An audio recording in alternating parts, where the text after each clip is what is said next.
തെമ്മാടിത്തമ്പുരാൻ ഭാഗം 5. രചന അവതരണം ദിവ്യരാജ്. നാലും എൻ്റെ അമ്പിളിയെ നല്ലോണം ആലോചിച്ചിട്ടാണോ നീ ഈ കല്യാണത്തിന് സമ്മതം മൂളിയെ?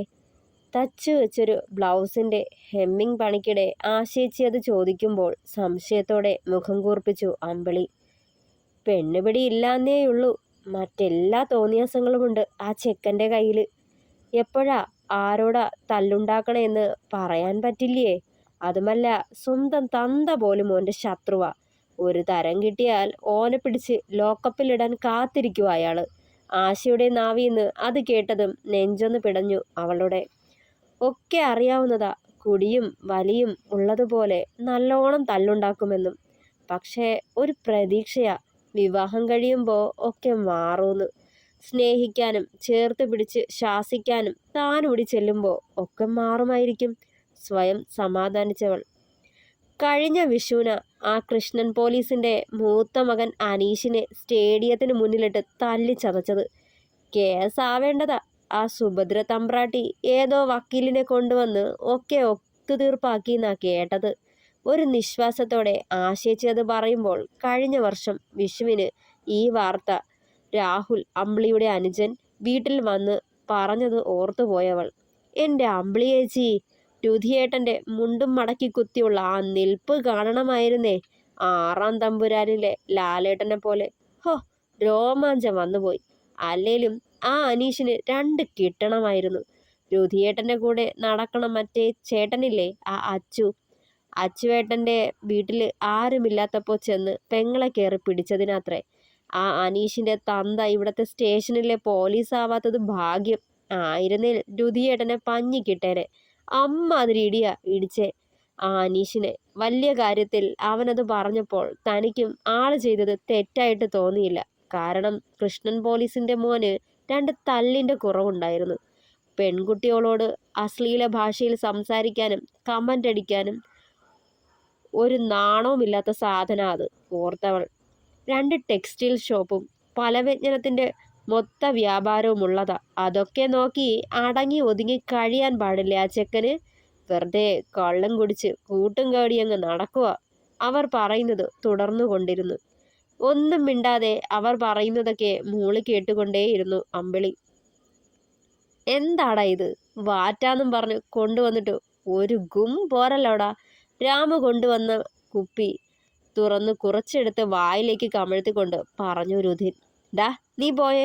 ഇതും അടിച്ച് പാമ്പായി ഇവിടെ കിടന്നാലേ ശരിയാവില്ല. വീട്ടിലെ തമ്പ്രാട്ടി ഒറ്റയ്ക്കാന്ന് ഓർമ്മ വേണം. അച്ചു അവൻ്റെ കയ്യിൽ നിന്നത് പിടിച്ചു വാങ്ങി വെച്ചു. നീ ഒന്ന് പോയേടാ, ഇവനൊന്നും കുടിച്ചിട്ടല്ലേ പോകുന്നേ. ഇതുവരെ ഇല്ലാത്ത ഒറ്റപ്പെടലാണോ ഇന്ന്? രാമു അച്ചുവിനെ കൂർപ്പിച്ചു നോക്കി. പിന്നിൽ ആരോ മതില് ചാടി വരുന്ന ശബ്ദം കേട്ടതും രുധിനൊന്ന് തിരിഞ്ഞു നോക്കി. ഓടിക്കിതച്ചെത്തിയ രഞ്ജിത്തിനെ കണ്ടതും നെറ്റി ചുളിച്ചു രുധിൻ. എന്താടാ, നീ എന്തിനാ ഓടിയേ? അവനെ നോക്കി കണ്ണുരുട്ടിയതും. ഓ, ഒന്നും പറയണ്ടെൻ്റെ രുധിനെ. വരുന്ന വഴി ആ ശാന്തയുടെ വീടിനടുത്തൂടെയാ വന്നതേ. അകത്തെ അരണ്ട വെളിച്ചം കണ്ട് ഒന്ന് നോക്കാൻ തോന്നിപ്പോയി. കൃഷ്ണൻ പോലീസ് ആയിരുന്നേ. നാണം വരുത്തി പറഞ്ഞതും. എന്നിട്ട് നീ വല്ലതും കണ്ടാ? രാമു ജിജ്ഞാസയടങ്ങാതെ ചോദിച്ചു.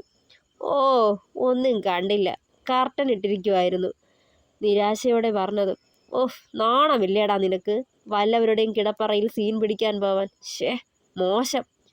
ഈ കുന്തത്തിൽ കാണുന്നതൊക്കെ പോരാഞ്ഞിട്ടാണോ ഇനി? രാമുവിൻ്റെ പോക്കറ്റിലിരുന്ന ഫോൺ എടുത്ത് കയ്യിലേക്ക് വച്ചു കൊടുത്തു രുധിൻ പുച്ഛത്തോടെ. എന്നാലും നേരിട്ടുള്ള സീന് പിടുത്തം അത് വേറെ ലെവലല്ലേ അല്ലേടാ രഞ്ജുവേ? വല്ലാത്തൊരു ഭാവത്തിൽ താടി ഒഴിഞ്ഞു രാമു. എടാ, നീ ആ വെള്ളപ്പാറ്റയെ കെട്ടാൻ പോവുമല്ലേ? ബാലപാഠം വല്ലതും വേണേൽ ആ ശാന്തയെ സമീപിച്ചാൽ മതി കേട്ടോ. രാമു അത്രയും പറഞ്ഞതും അച്ചുവിൻ്റെ ചവിട്ട് അവൻ്റെ മുതുകിൽ വീണിരുന്നു. ചവിട്ടിൻ്റെ ആക്കത്തിൽ നിലത്തേക്ക് ചരിഞ്ഞു വീണു പോയവൻ. നാറി, ഓനെ കൂടി വഴിതെറ്റിക്കാൻ നോക്കുവാണോ നീ? ഇല്ലാത്ത കുഴികളിലൊക്കെ കൊണ്ട് ചാടിക്കുന്നത് പോരാഞ്ഞ ഇനി ശാന്തയുടെ വായിലോട്ട് ചാടിക്കാൻ പോകുന്നേ. ദേ രുധി, ഇവനൊക്കെ പറയുന്നത് കേട്ട് തുള്ളാൻ നിന്നേക്കല്ലേ. നിന്റെ കൂടെ ഒരു ജീവിതവും പ്രതീക്ഷിച്ച് കഴിയുന്ന ആ കൊച്ചിനെയും നിനക്ക് വേണ്ടി മാത്രം ജീവിക്കുന്ന വല്യമ്മയെയും നോവിക്കല്ലേ. ശാപം കിട്ടേയുള്ളൂ. അച്ചു കുറച്ച് കടുപ്പത്തിൽ തന്നെ പറഞ്ഞു. ഓഹ്, ഓരെന്തോ ചിലച്ചെന്ന് വെച്ച് ഞാൻ എങ്ങനെ പോവാടാ? രുധിൻ അച്ചുവിൻ്റെ തോളിൽ തട്ടി. എടാ, ഇതുവരെ ജീവിച്ച പോലല്ല ഇനി. ഒക്കത്തിനും ഒരു അടുക്കും ചിട്ടയുമൊക്കെ വേണം.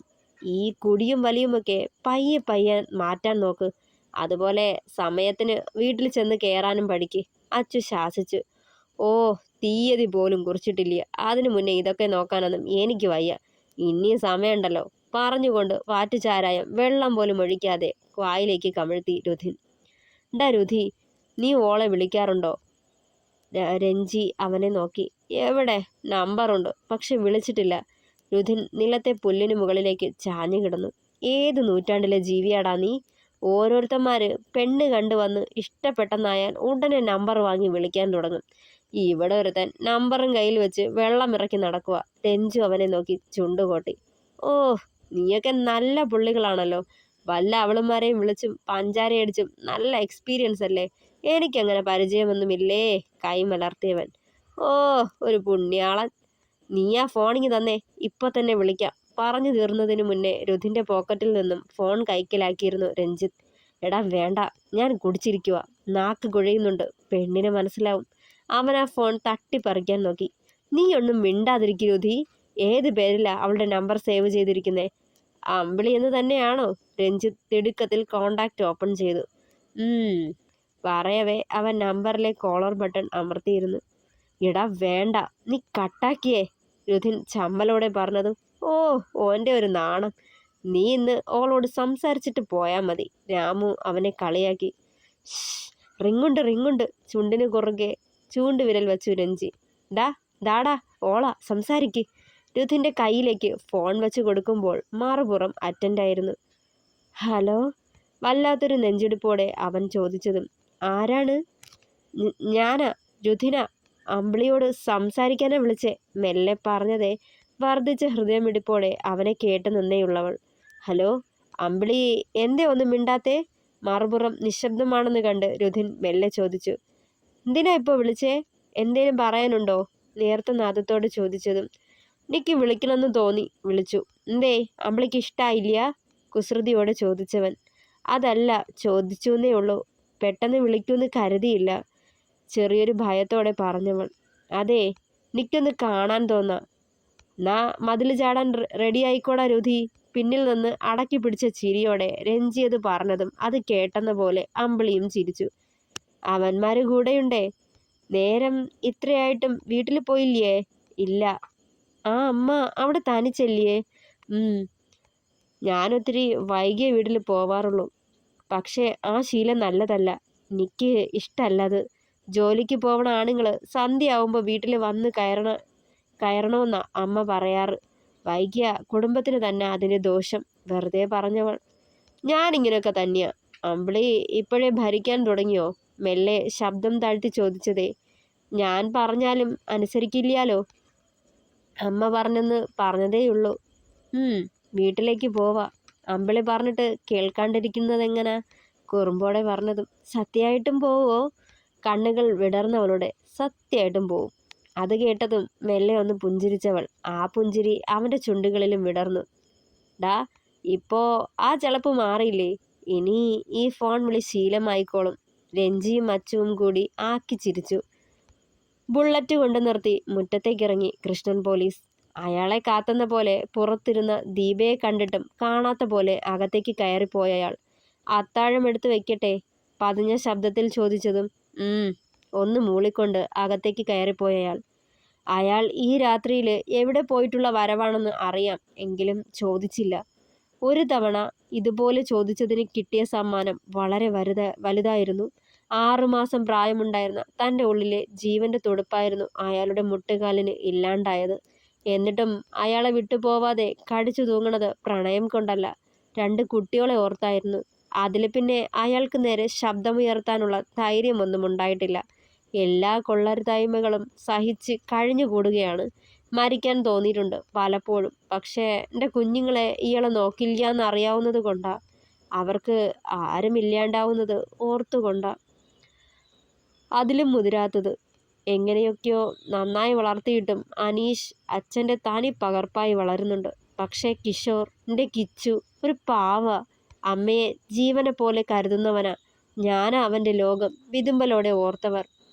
പയറിട്ട കഞ്ഞിയും ചുട്ട ചമ്മന്തിയും മീനച്ചാറും കൊണ്ട് അയാളുടെ മുന്നിൽ വയ്ക്കുമ്പോഴും വിറയ്ക്കുകയായിരുന്നവർ. അനീഷ് അടുത്ത മാസം ഇങ്ങോട്ട് വരും. ഇവിടെ എവിടെയും ജോലി നോക്കണം എന്നാ പറയണേ, അവർ പതർച്ചയോടെ പറഞ്ഞു. ഒന്ന് അമർത്തി മൂളി അയാൾ. കിച്ചുവിൻ്റെ എക്സാമിൻ്റെ റിസൾട്ട് വന്നു. നല്ല മാർക്കുണ്ട്. അവന് തുടർന്ന് പഠിക്കണമെന്നാ പറയണേ. അതിന് ഞാനെന്ത് വേണം? അവൻ എനിക്കുണ്ടായവൻ തന്നെ ആണോടി? ആണും പെണ്ണും കേട്ടവൻ. ഥൂ. മുന്നിലിരുന്ന കഞ്ഞിപ്പാത്രം കലിയോടെ വലിച്ചെറിഞ്ഞയാൾ റൂമിലേക്ക് നടന്നു പോകുന്നത് വേദനയോടെ നോക്കി നിന്നവൾ. തനിക്ക് വേണ്ടി ആ വീട്ടിൽ ഒച്ചയെടുത്ത് സംസാരിക്കുന്നത് കൊണ്ടാണ് അവനെ കണ്ടുകൂടാത്തത്. അച്ഛൻ ചെയ്തു കൂട്ടുന്ന കൊള്ളരുതായ്മകളെ കുറിച്ച് അറിയുമ്പോൾ അതേപ്പറ്റി അച്ഛനോട് ചോദിച്ച് കയർക്കാറുണ്ട്.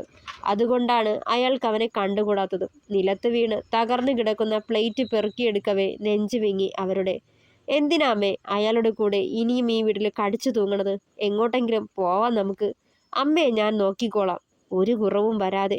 പഠിപ്പ് നിർത്തി ഒരു ജോലി കണ്ടെത്തണം, അത്രയല്ലേയുള്ളൂ. നിലത്ത് കിടന്ന കഞ്ഞി കോരി വേസ്റ്റ് പാത്രത്തിലേക്ക് ഒഴിച്ചുകൊണ്ട് കിച്ചു ചോദിച്ചു. പഠിപ്പ് നിർത്തിയിട്ട് എൻ്റെ കുട്ടി ജോലിക്ക് പോയാൽ അമ്മയ്ക്കത് സഹിക്കില്ല. നീ മോഹിച്ച പോലെ IAS ഓഫീസറായി നിന്നെ എനിക്ക് കാണണം. അയാളുടെ ആട്ടും തുപ്പും കേട്ടാലും സാരല്ല, എൻ്റെ കുട്ടിയുടെ ഭാവിയാ എനിക്ക് വലുത്, അവർ പിറുപിറുത്തു. അമ്മയോട് എന്ത് പറഞ്ഞിട്ടും കാര്യമില്ലെന്ന് അറിയാവുന്നത് കൊണ്ട് മെല്ലെ എഴുന്നേറ്റ് പുറത്തേക്ക് നടന്നു കിച്ചു. രാവിലെ ഷോപ്പിലേക്ക് പോകുന്ന ഇടറോഡ് കടന്നതേ ബുള്ളറ്റിൻ്റെ ശബ്ദം കാതിലെത്തിയിരുന്നു. കൃഷ്ണൻ പോലീസ് എങ്ങാനുമാവുമെന്ന് കരുതി ഇത്തവണ മുഖമുയർത്തി നോക്കിയില്ല അമ്പിളി. കൃഷ്ണൻ പോലീസിന് നെയ്യാറിലെ സ്റ്റേഷനിലാ ഇപ്പോൾ ചാർജ്. ദിവസവും പോയി വരുന്നത് കാരണം വീട്ടിൽ തന്നാണ് തങ്ങുന്നതെന്ന് കേട്ടിരുന്നു. ബുള്ളറ്റിൻ്റെ ഇരമ്പൽ തൊട്ടടുത്തായി വന്നു നിന്നതും ഞെട്ടിപ്പിടച്ചുകൊണ്ട് മുഖമുയർത്തി നോക്കിയവൾ. കള്ളച്ചിരിയോടെ അവളെ നോക്കിയിരിക്കുന്നവനെ കണ്ടതേ ശ്വാസം നേരെ വീണു അമ്പിളിക്ക്. തുടരും. പ്രിയപ്പെട്ടവരെ, കഥ ഇഷ്ടമാകുന്നുണ്ടോ? അഭിപ്രായങ്ങൾ കൂടി പറയണേ.